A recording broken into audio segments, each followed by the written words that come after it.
Assalamu alaikum wa rahmatullahi wa barakatuh. On behalf of the Council of Islamic Organizations of Greater Chicago, I welcome you to today's Quranic Tafsir session. My name is Omar Nabilsi and I'll be the moderator for today.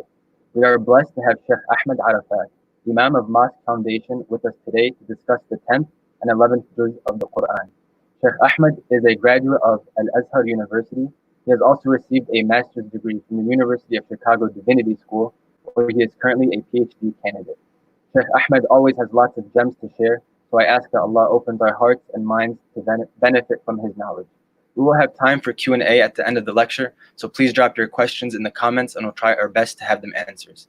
We also want to thank our co-host, Downtown Islamic Center, and our sponsor, Muzaffar Mirza DDS and Associates. Without further ado, let us welcome Sheikh Ahmed Arafat to our live program.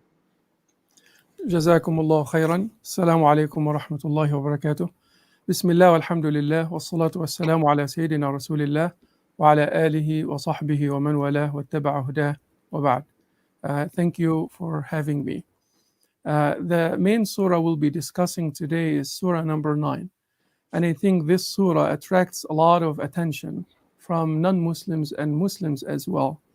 Because this surah, if you have two facts about this surah, is that you can say it is the most misunderstood surah among non-Muslims and among non-Muslims and among Muslims, some Muslims as well.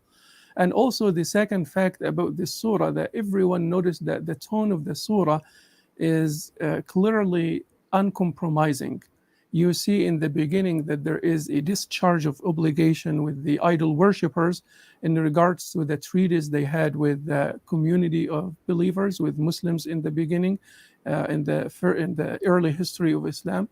And you also see towards the middle of the surah a strong sense of urging the believers to engage in some physical confrontations with the idol worshippers. So it's really these two notes could easily create confusions, especially among non-Muslims. And I would say the major source of misunderstanding comes from the lack of context that people may suffer from. There is a big, as they say, a text without context is a pretext. So I'd like to focus more on this surah since it raises a lot of questions, and some people may read it and feel and shy away from what it communicates, and the problem is they are not aware of the context. I'll try to be easy when it comes to explaining these principles that I'd like to share with you. In understanding any text is a very subtle task. The art of interpretation is a very subtle task. So in order to understand a text well, you have to understand words in their original meaning. I mean, look at the beginning of the surah. It talks about a discharge of obligations with people. I mean, when you hear the word people in English, you may hear about collective communities. But the word nas in Arabic could refer to actually a small group of people. And this is what is meant here. So this is not a declaration against all people. The word people here is the word an-nas, and in Arabic it could be used to refer to a specific group of people. Exactly, even in English we say, I told people yesterday. People does not mean the whole world. It refers to a specific group that you have in mind. Among the principles of interpretation is to be aware of the different layers of context.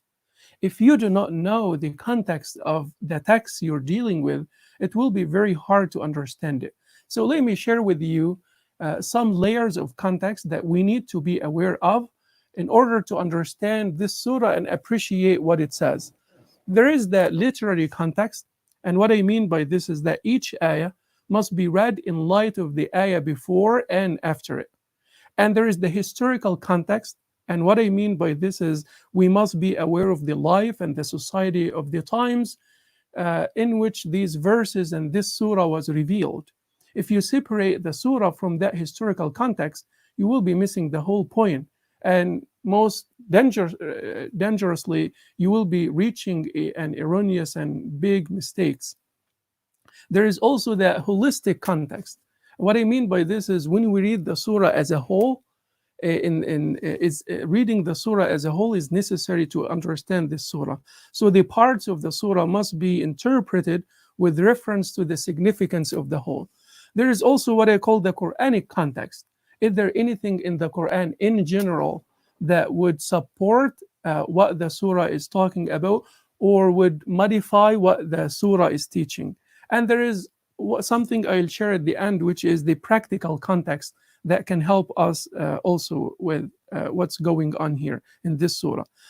So the literary context, a very clear example that I can attract your attention to when it comes to this surah, and people claim that it's violent, is the surah that says qatilul mushrikina kaffa, which means fight the idol worshippers collectively.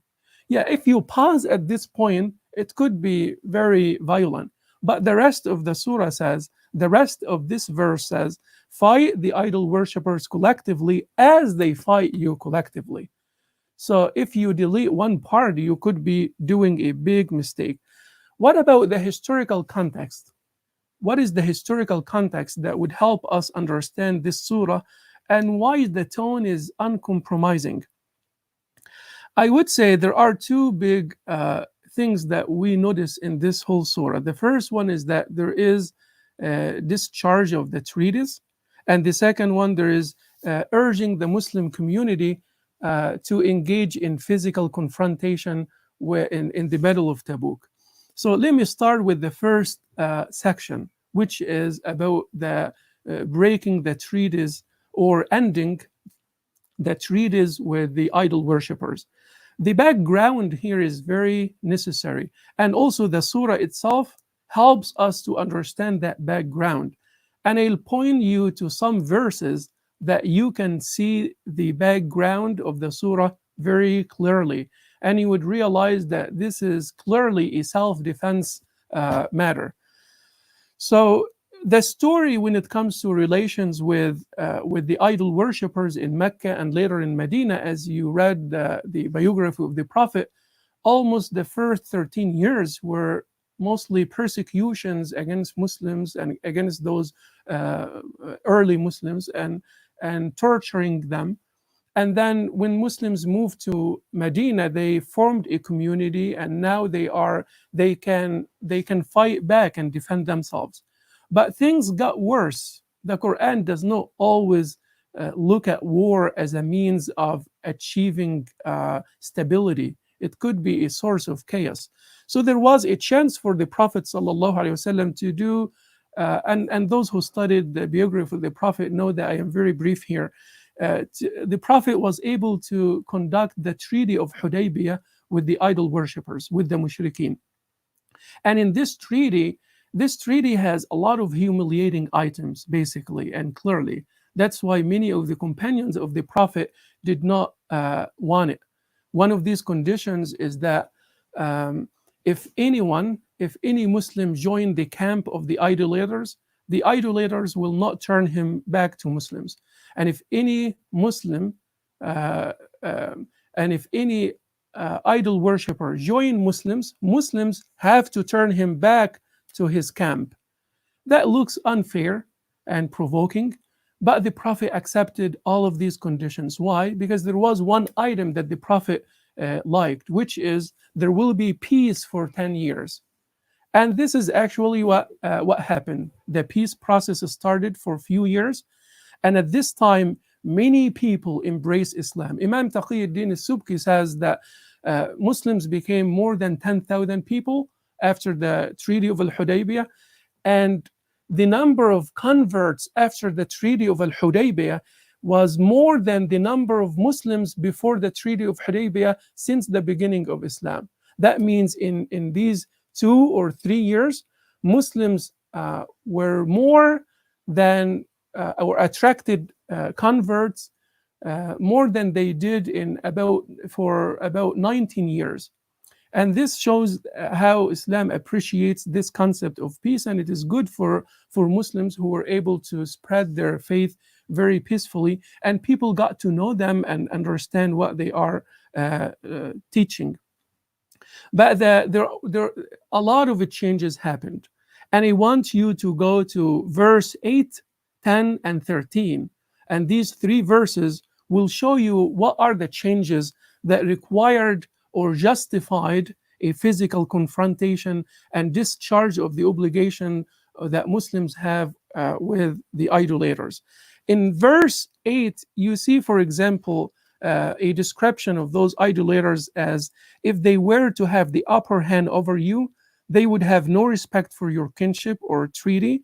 They only flatter you with their tongues, and their hearts are in denial, and most of them are rebellious. So we're talking about a group that is conspiring to uproot Muslims. And Ayah 10 says, they do not honor the bonds of kinship or treaties with the believers. It is they who are the transgressors. These are the people who started and initiating the fight first. And in Ayah 13 it says, will you not fight those who have broken their oath, conspired to expel the messenger from Mecca and attacked you first? Do you fear them? Allah is more deserving of your fear if you are true believers. We see here all of these verses depicting some of the conspiracies and some of the preparations that those idol worshippers had to uproot Muslims. So there was nothing but to urge those early community to defend themselves, to defend their freedom of conscience, to defend their freedom of practicing their faith without any threats. Even though with this intense atmosphere, you still have so merciful aspects in the way the Quran treats this whole idea. In verse number 2, for example, the Quran offers those idolaters, after all of these violations, offer them 4 months to leave, and no one will touch them. I mean, if you look at this from a diplomatic perspective, it will be very much appreciated.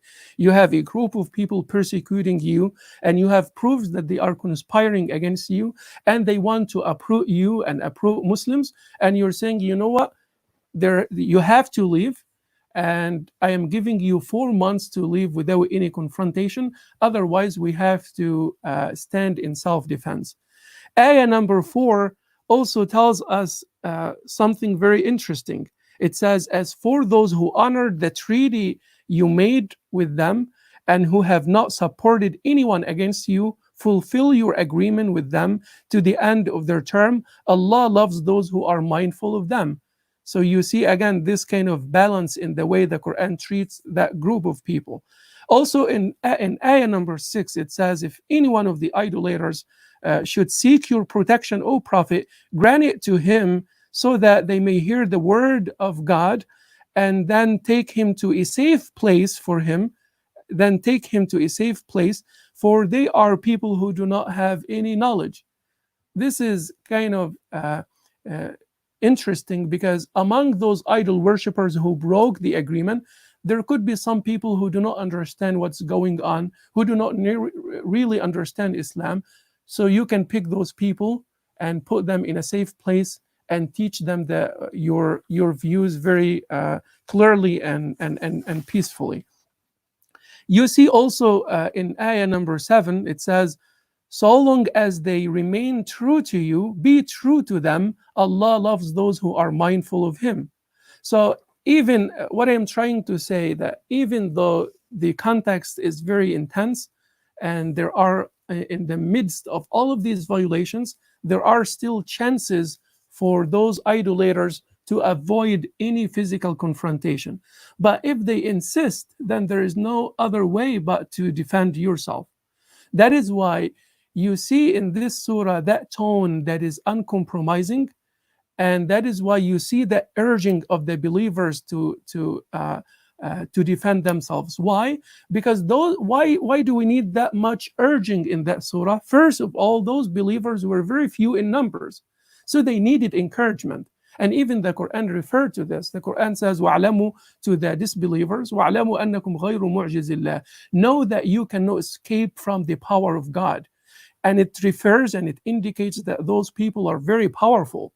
So Muslims as a small group who are fighting well-trained army, they needed that much encouragement. Also, the encouragement is needed because in the past, Allah used to punish the people who insist on violating the message of the Prophet and insist on fighting and rejecting the message. Allah would punish them with, let's say, something like big natural phenomenon, like big natural disasters. But in the case of Muslims, uh, that achievement has to be done by the Muslims themselves. And it was very hard for them because if you judge this from a military perspective, anyone who would evaluate what's going on, a very small group with less qualifications militarily and less equipments compared to a big number with more equipments, you would easily say that those idol worshippers are winning. So the surah needed that much urging of those believers to defend their right to worship Allah freely. The second reason is for that much urging that you notice in the surah is that this surah also tackled the Battle of Tabuk. And the Battle of Tabuk was not actually a battle, there was no physical confrontation, but here's the background. After Muslims gained some power in Medina, they heard some rumors that now the Roman Empire is trying to uproot those Muslims again. And this is another real threat that Muslims were worried about. So what it was in the summer, it was in June.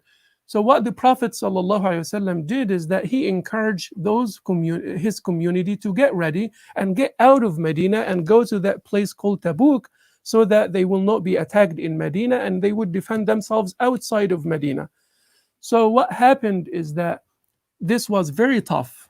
This was very tough for Muslims for many reasons. Number one, as I said, they were few in number. Number two, it was in the summer and it was very hard. Number three, it was at the time when they have the harvest of their dates. So there is a kind of economic sacrifice. This is a big part of their income and economy at that time. And number four, the Romans were the number one power in the world at that time.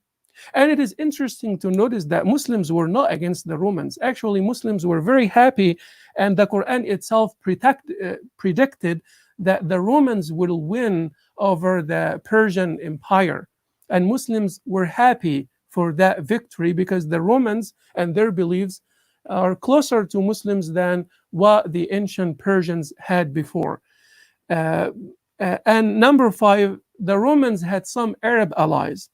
And number six, the Medina of the Prophet ﷺ had a large group of hypocrites who were actually acting as if they are Muslims, but they were working for the idol worshippers, basically. And the Prophet did not hurt them, did not punish them, even though this is in any international law would be the high treason.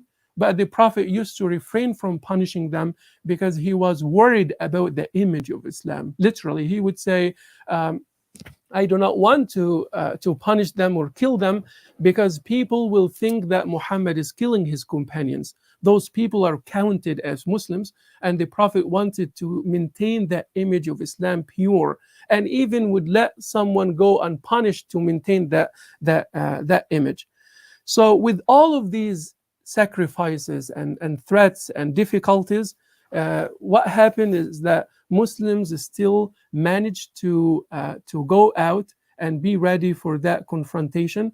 But what happened here is that those hypocrites were literally exposed, because now this incident sorted out the true believers from the hypocrites. And you will see the surah, it's actually also called the exposing surah, because it exposed the intention of those hypocrites and their plans against Muslims. What I am trying to say here is, once you put this surah in context, then not only you get rid of all of these claims about violence, but you get to appreciate and recognize the sacrifices that those early Muslims did. I mean, we all feel proud when we hear the speech of Patrick Henry, "Give me liberty or give me death," right? Urging the American colonists to revolt against England in 1775. and this speech was given at St. John's Church in Virginia. What I mean by this is that this is something to be recognized, as some people who are sacrificing their life, their money, in order to defend themselves and to defend their country. And the urging tone is remarkable and is noticeable because of the context I talked about. Muslims are few in number, and the danger is very real and very severe that Muslims could be easily uprooted. Some people also in this surah refers to ayah number 29. And one of the great scholars of our modern time, Sheikh al-Maraghi, he's the grand Imam of al-Azhar, and this is the highest religious authority in the Muslim world.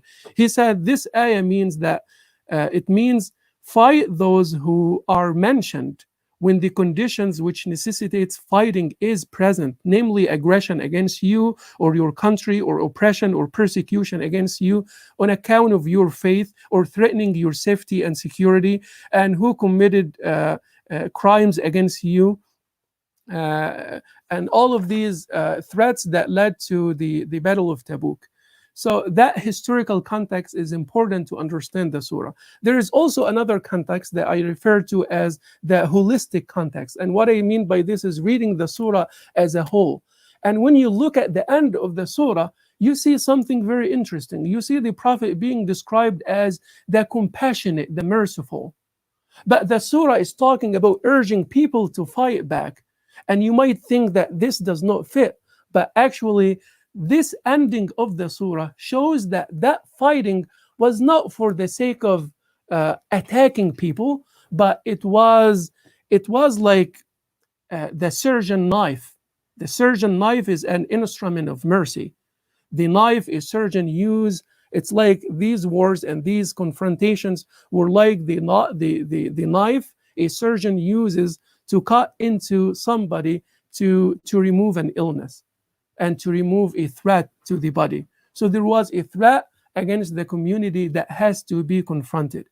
Also, we have the big Quranic context that shows that you can never force anybody to be a Muslim. And let me share this ayah with you. It's in the Quran, لا إكراه في الدين, and this is in Surah Al-Baqarah. There is no compulsion in religion. Some non-Muslims would say, oh, the Quran in Mecca was very nice, but in Medina it turns very violent. But this ayah is from Medina. This ayah is in Surah Al-Baqarah. There is no compulsion in religion. And what is interesting is that this is not a command, this is a statement.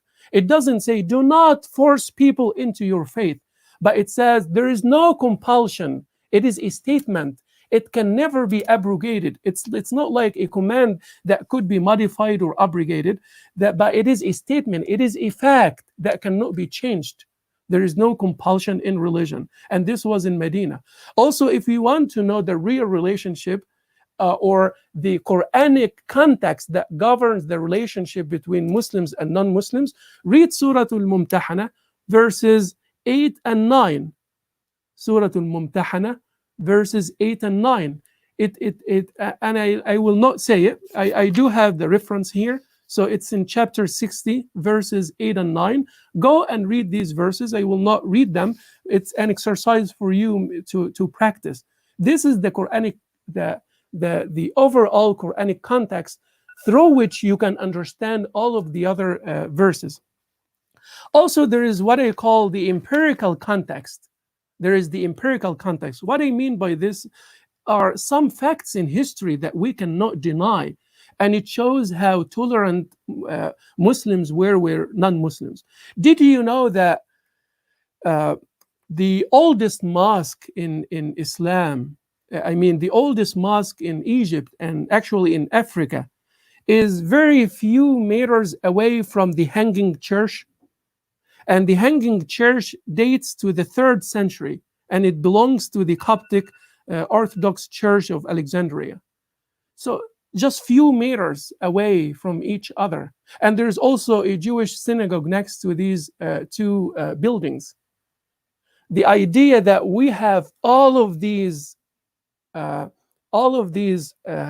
churches, all of these Christians and Jews living with Muslims few meters away from each other till this day is another practical proof that Islam is not interested in attacking people because of the faith. It was for some safety that any system in the world would adopt.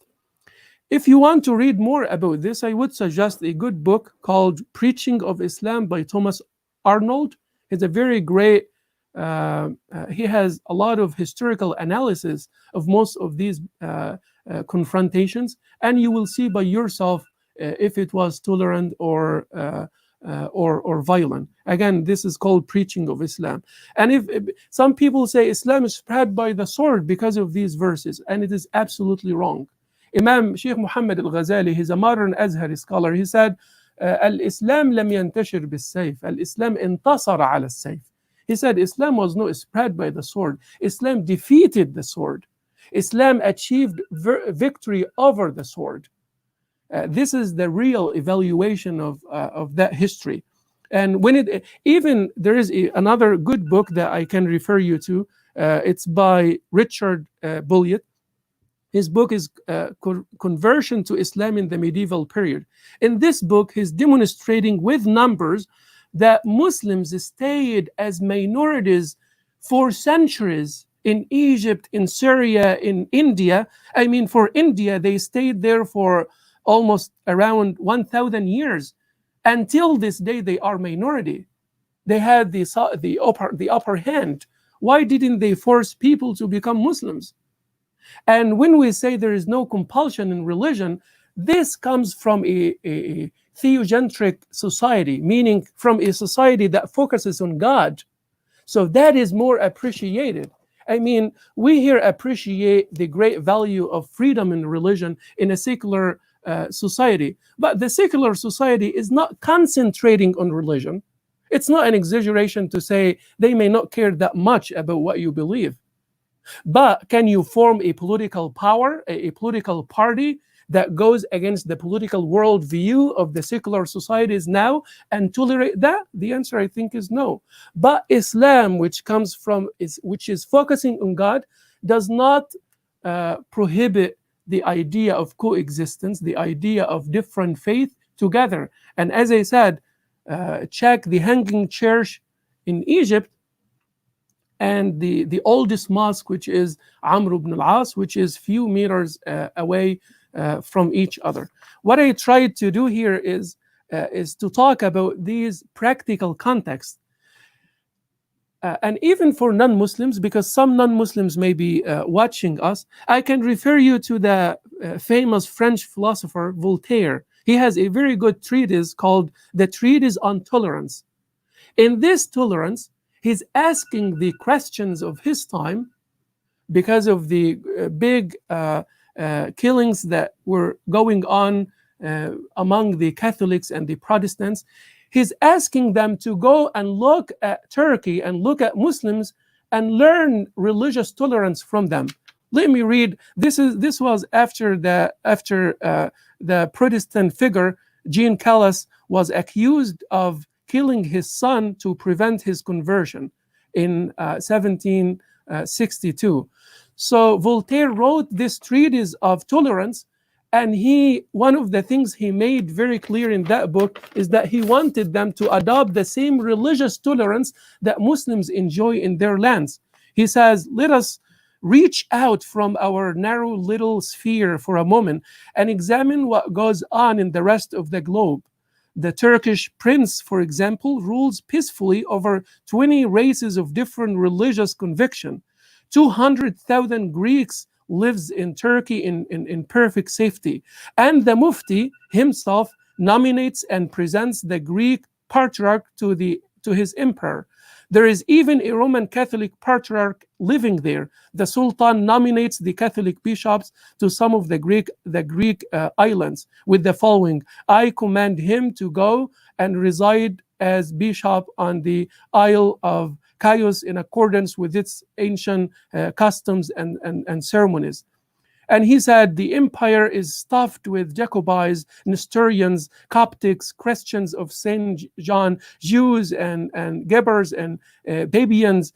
And he said the records of Turkey bear no revolt raised by any of these religious communities.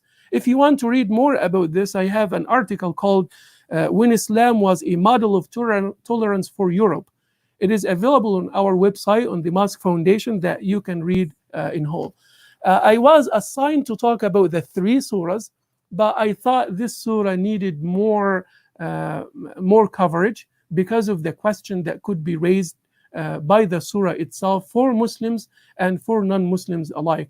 And I think I can pause at this point to get your questions. Otherwise, I can continue to talk about Surah Yunus a little bit. Jazakallah, Sheikh Ahmed. Jazakallah khairan, Sheikh Ahmed. Thank you for the insightful lecture. You definitely cleared up some of the confusions that many people have about the surah by providing the proper context. However, a question that many people do have is that the Quran is brought down as a guidance and a clarity for people. So why are there some verses that seem too complicated for the average person like myself and many other people to understand without an interpretation by a scholar like yourself? No, it's not about. Thank you for the question. It's very, very interesting. In Islam, we don't have a clergy system. You can be a businessman and great mufassir, but with one condition: when you get the tools. What are the tools? I mean, if you are a plumber, in order to do your task well, you need to have the tools. Without the tools, you cannot perform any task. So if you acquire the tools like language, grammar, rhetoric, syntax, reading about history, tafsir, if you get the tools, you can engage in conversation, even if you agree with the highest authority in the Muslim world. And this is a great blessing. So why do we insist? Because we insist on these tools, because this is the only way to ensure a proper understanding. I mean, we make sure as a doctor, you must have the tools. No one complained that, you know what, my dad is a doctor and I lived with him so much and I can understand what this is all about. And actually, and this is true for some people. They can, because of their experience, they can prescribe some medicine for people or at least advise them. But they will never be allowed to do so because they do not acquire the proper tools. So acquire the proper tools and you're welcome to disagree and agree, elaborate, raise your questions. So yes, we're insistent because this is the only way to ensure a proper understanding. And we don't have clergy system in Islam. And most of the great scholars in Islam actually had different jobs. Abu Hanifa, his dad used to sell clothes and he comes from a merchant family and he's a brilliant mind when it comes to fiqh and jurisprudence. So yes, because we insist, because without the proper tools, you could end up being ISIS member. Without the proper tools, you will end up like Islamophobe. So you, in order to construct a balanced view, you must have the tools. If you do not have the tools, listen to someone you trust. If you want to do this on your own, you need to work on the tools. And again, these ayat are simple to explain, as I did in this task that I was assigned today. I hope this answered the question. Yes, it did. Thank you very much. Another question we have is, many times non-Muslims, they cite these ayats when they want to speak about violence in Islam and jihad. So what is the best way for us to respond to these comments by non-Muslims? Thank you for another great question. I would say what I did is actually, I don't want to say a model, but what I did is an example of how to present this. And remember that we can argue with people from an academic perspective, but in my modest opinion, the best way to show non-Muslims that your faith is peaceful is to model your faith in a peaceful way. Is to model your faith in a peaceful way. As we mentioned after the Treaty of Hudaybiyah, after this peace treaty, Muslims attracted more converts in just 2 or 3 years, more than they did in 19 years before this treaty. Why? Because Imam Taqiyuddin as-Subki said they can now see Muslims So do not reach out to your non-Muslims, reach out to your neighbors. I mean, we'll be having Eid in few weeks. Why don't you give them Eid gift? Why don't you say Eid Mubarak? I remember the mailman, my mailman. I give him gifts on.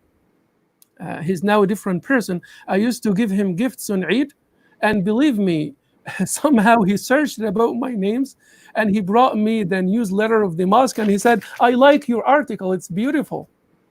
And every time he's coming to me, supporting me whenever any problem happen or whenever anything critical happen. So building that relationship, I would say, is a key. Do not wait for scholars to theorize and argue. It can be done more practically by the way you're demonstrating your faith and sharing your faith with people. Jazakallah khair. Yeah. So going back to how you mentioned that there are tools that scholars use.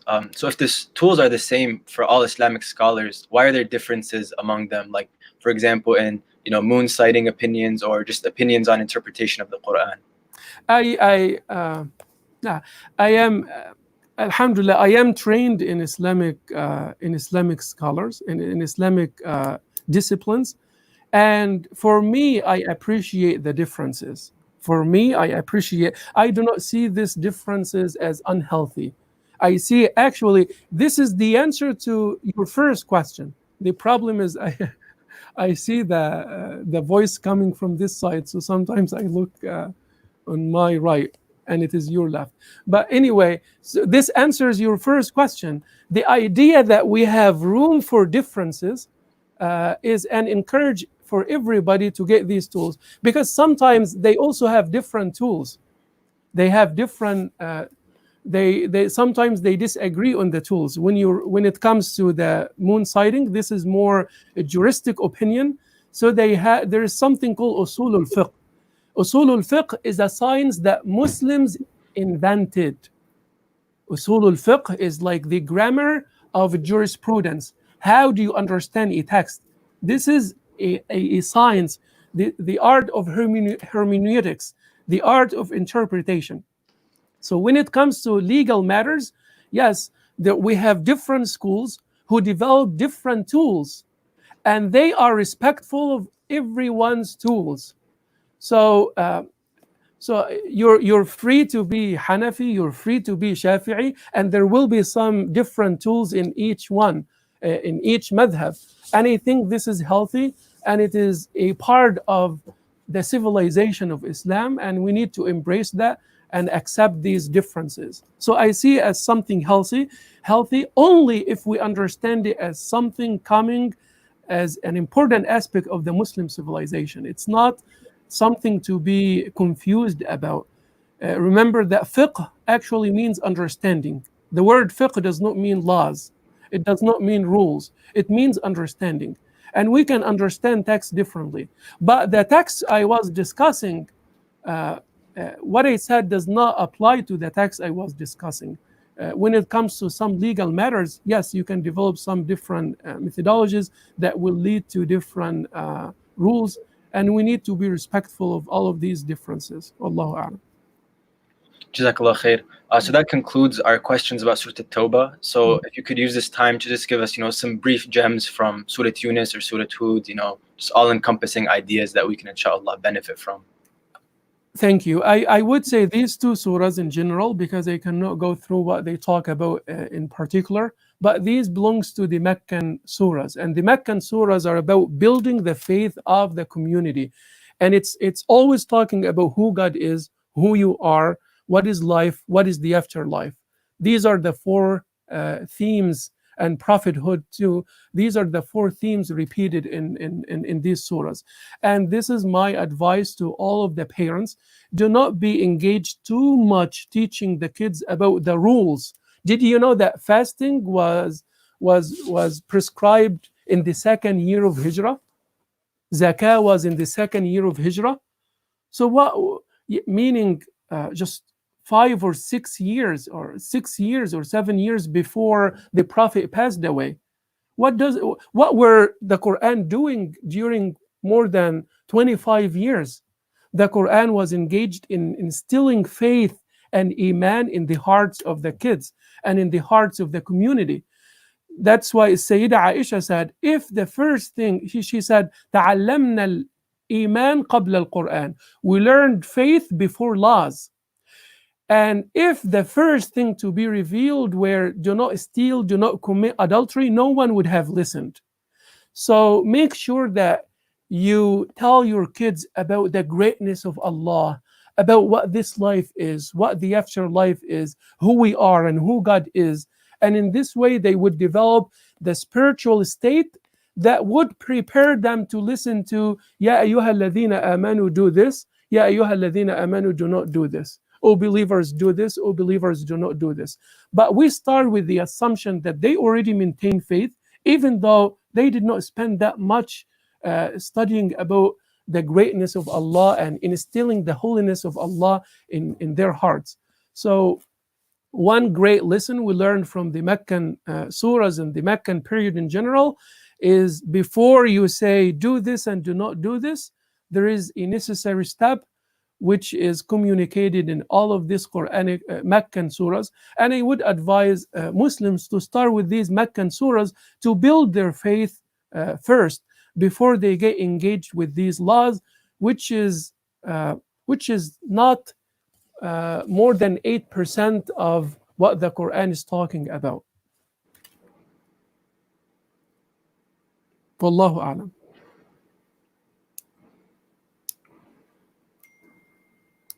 Jazakallah khair, Sheikh. Yeah. So does this, so first of all, I want to thank you for your time. We're getting close to iftar time, so I want to give everyone time to, make dua before iftar. So I want to thank you again, Jazakallah khair, for taking the time to come speak with us. Inshallah, keep us in our dua, keep CIOGC in your dua, keep the ummah in your dua. So thank you, Jazakallah khair. May Allah. Thank you, and I wish everybody a happy and blessed and spiritual Ramadan. Wa jazakumullahu khairan. Wa iyyak. I also want to thank everyone who joined, and a thank you to our co-host, the Downtown Islamic Center, and our sponsor, Muzaffir Mirza, DDS and Associates. During this blessed time of Ramadan, we encourage you to follow the sunnah of the Prophet Muhammad sallallahu alaihi wasallam and donate more generously in this holy month. CIOGC has been working tirelessly to help local masajid and communities in need. Please consider donating to CIOGC. May Allah bless us and accept all of our efforts. We hope to see you tomorrow for the session with Imam Arif Kamal. وجزاكم الله خير والسلام عليكم ورحمة الله وبركاته.